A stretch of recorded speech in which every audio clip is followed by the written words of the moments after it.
Hello students, I am Dr. P. A. Rajeshwari, Assistant Professor in the Department of Food Science and Nutrition, Avinashlingam University for Women, Coimbatore. Today we are going to see about nephrotic syndrome. Glomerular disease presenting with the nephrotic syndrome are often characterized by inflammation in the glomeruli.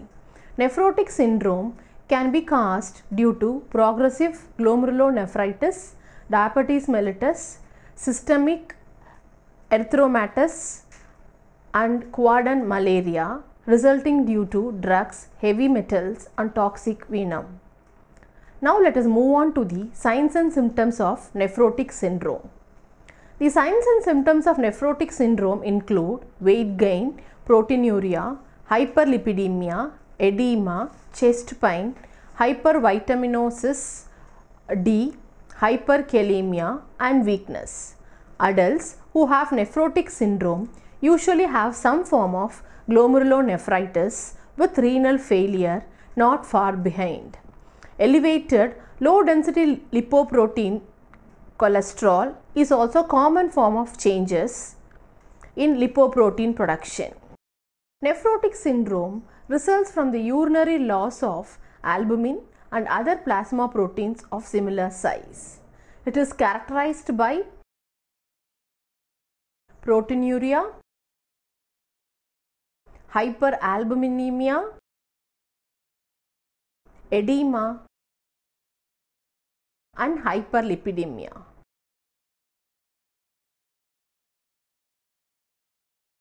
This syndrome is not a diagnosis of a particular renal disease, but it can occur in a number of conditions including glomerulonephritis, diabetes mellitus and systemic lupus erythromatous and amyloidosis.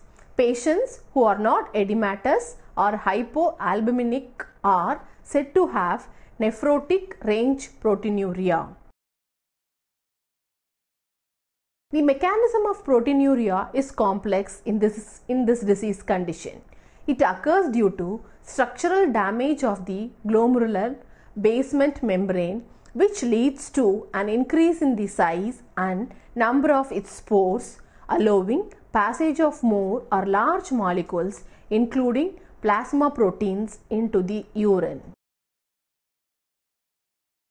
This may lead to reduced plasma albumin levels and a consequent decreased colloidal osmotic pressure.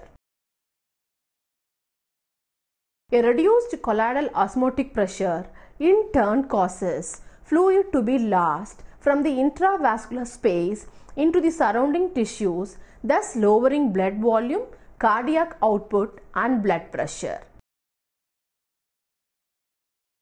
A reduced plasma ontonic pressure activates plasma renin and aldosterone, leading to salt and water retention, a condition called edema.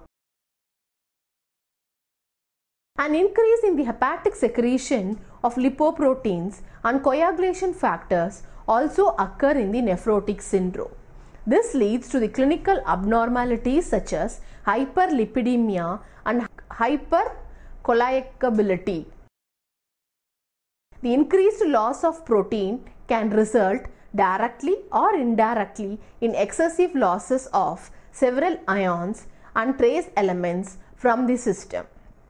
Micronutrients such as vitamin D, iron and zinc, which are normally bound to proteins in the plasma, are lost in the urine, making it possible for depletion to occur when proteinuria is excess. Coming to the objectives of management of nephrotic syndrome includes: first, ensure efficient utilization of fed proteins spared by use of adequate calories. Prevent muscle catabolism. If protein losses are severe, albumin infusion may be needed and this is rare. Second, reduce edematous condition. Third, control sodium intake with otherwise uncontrolled hypertension. Fourth, monitor hypercholesterolemia and elevated triglyceride levels. Fifth, Monitor patient for potassium deficits with certain diuretics. Sixth, replace any other nutrients, especially those at risk, which includes calcium and vitamin D. Seventh, prevent or control renal failure, and last is to correct anorexic condition. Now let us move on to the dietary management of nephrotic syndrome. Dietary management centers on the problem of salt and water retention, protein depletion, hyperlipidemia, and loss of carrier proteins for vitamins and minerals for nephrotic patients.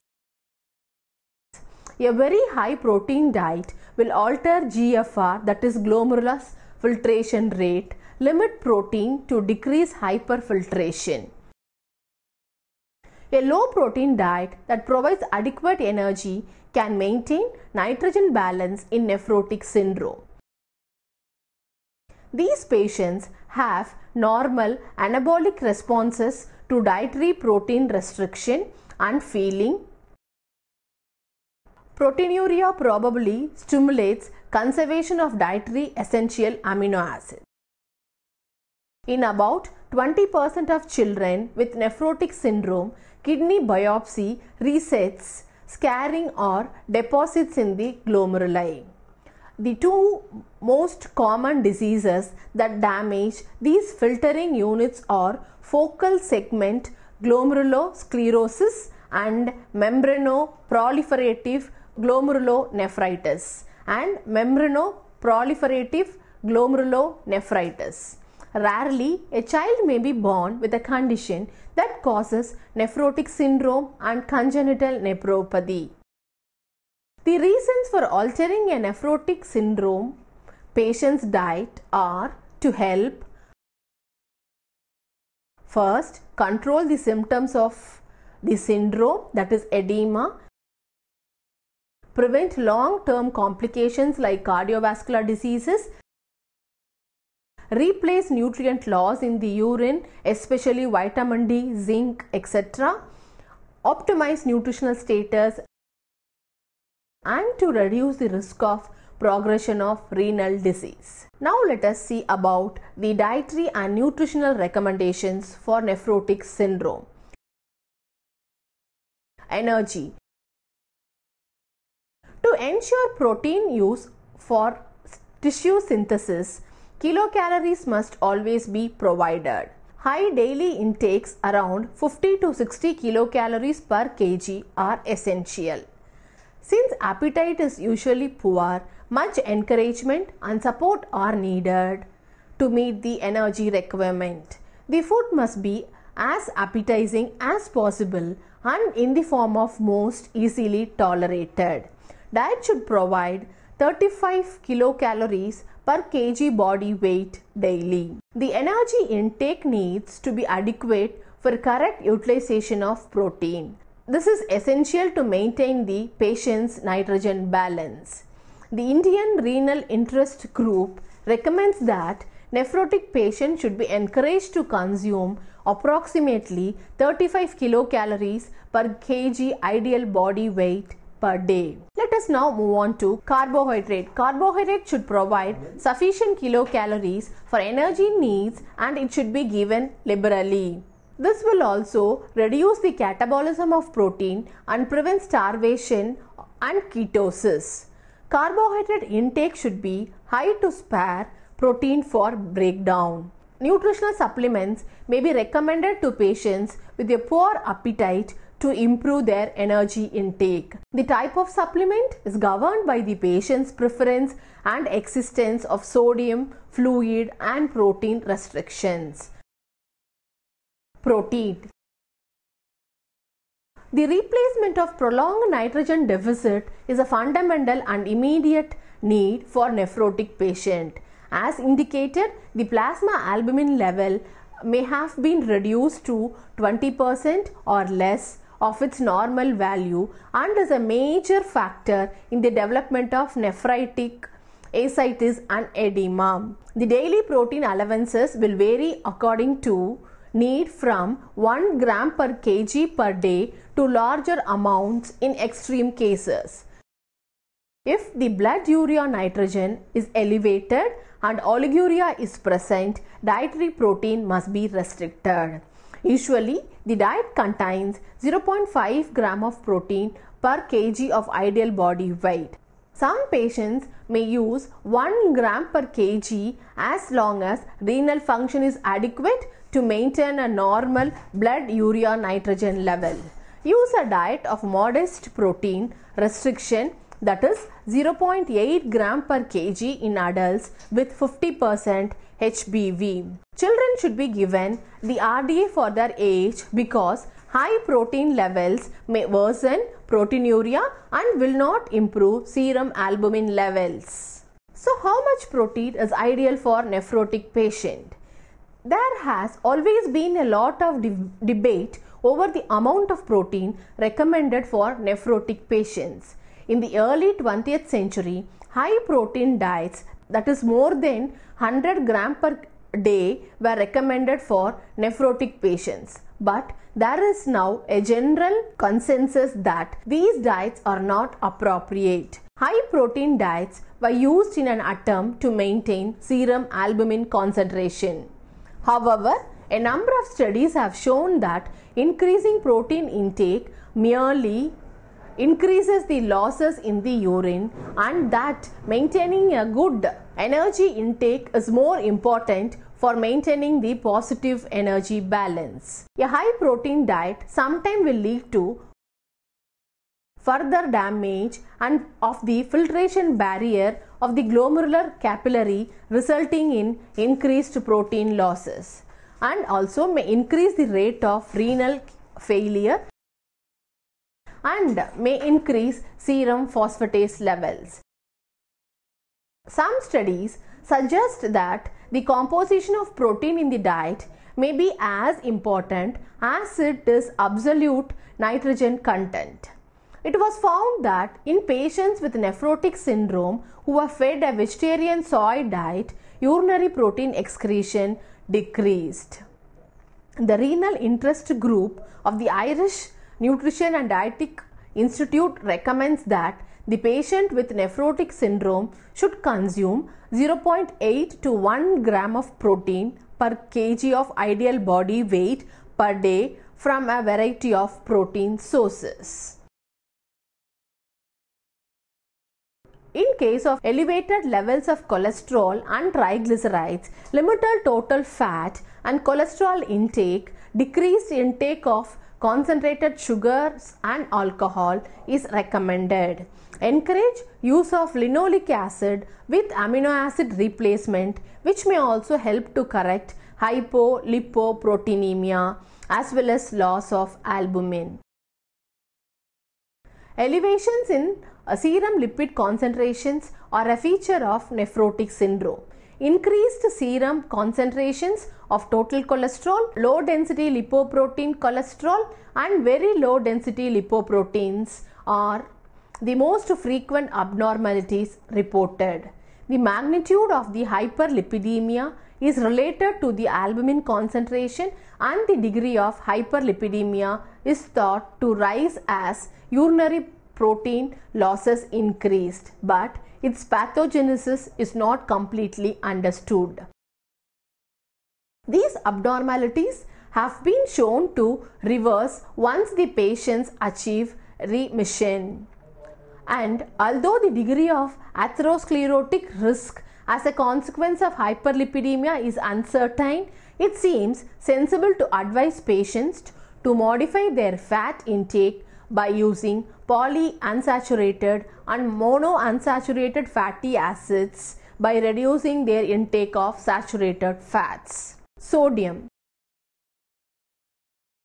To combat the massive edema, sodium levels in the diet must be sufficiently reduced. Usually, a 500 mg sodium diet is sufficient. If the patient has edema, sodium intake should be restricted to 2 to 3 grams. The restriction of sodium varies with the degree of oliguria. If the renal function is impaired, sodium is restricted to 500 to 1000 mg per day. As recovery occurs, sodium intake may be increased. The dietary management is similar to that given for hepatitis with additional need for sodium restriction. Potassium restriction is not necessary. Iron and vitamin supplements may be helpful. Edema formation is one of the most distressing symptoms of the nephrotic syndrome for most patients. Patients can gain as much as 30 kg, and while they may have the appearance of being well nourished, they may not actually be.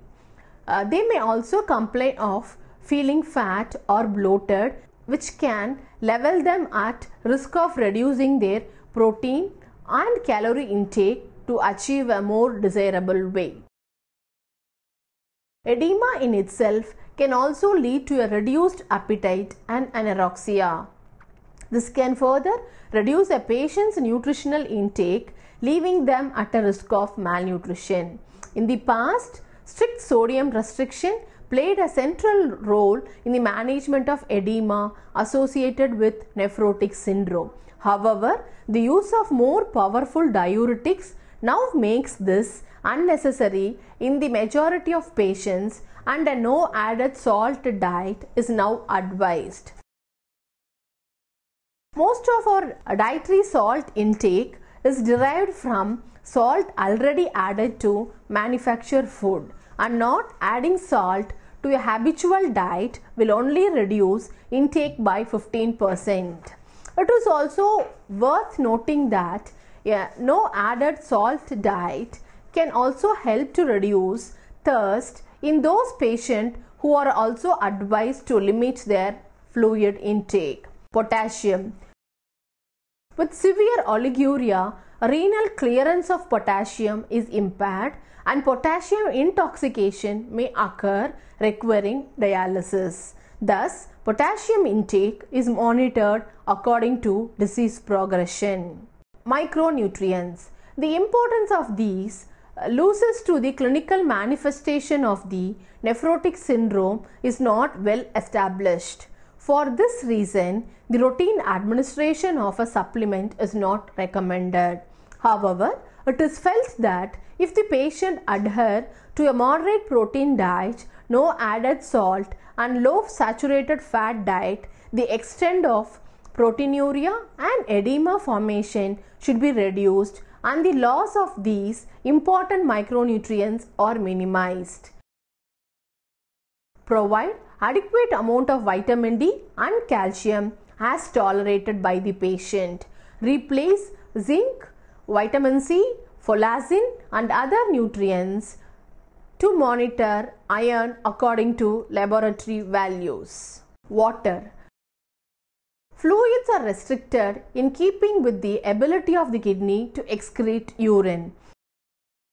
If restriction is not indicated, fluids may be consumed as desired. Fluid restriction may be necessary if edema is refractory to diuretic therapy. General guidelines for nephrotic patient.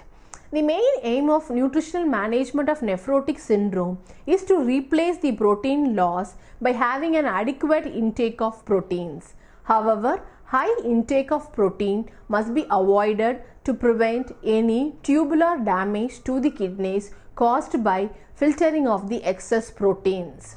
Sodium intake in diet should be low, and fat intake should also be low. Foods that can be eaten in liberal amount includes cow's milk, skimmed milk and yogurt, wheat, cereals, sprouts, pulses and legumes such as tur dal, moong dal, rajma, channa, lentils, etc., egg, fish, chicken, lean meat, all kinds of vegetables and fruits, soups, sauces, chocolate drinks, juices, etc., but with low sodium content, moderate to low intake of vegetable oil, butter and mayonnaise. Foods to be avoided in nephrotic syndrome includes excess of protein should be avoided because a very high protein diet may cause tubular damage to the kidneys, as the kidneys will have to filter more of the proteins. But moderate protein intake is mandatory to compensate for the protein loss in the urine. High amount of fats should be avoided as the cholesterol and triglyceride levels tend to be high in patients with nephrotic syndrome. The diet must be high in calories so as to conserve proteins, yet low in fats. Excess of oily foods and saturated fats should be avoided. Sodium in the diet should be restricted so as to prevent fluid accumulation and edema.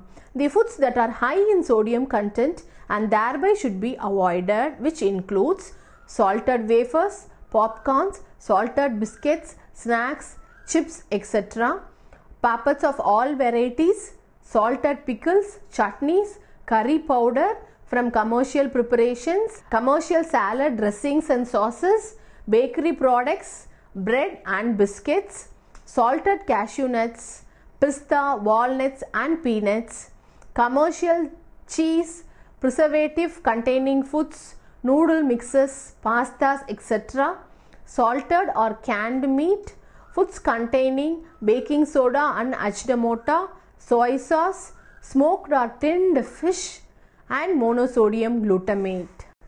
Let me conclude by stating that dietary management plays an important role in the management of nephrotic syndrome. If dietary management is not practiced or followed regularly, nephrotic syndrome condition can get still worsened and result in further complications leading to damage of the kidney. Hence, restricted protein, high carbohydrate, salt restricted diet with moderate fat and restricted fluid is recommended for a nephrotic patient. Vitamin supplements, especially vitamin C, has to be supplemented along with the modified diet to ensure better health for long future.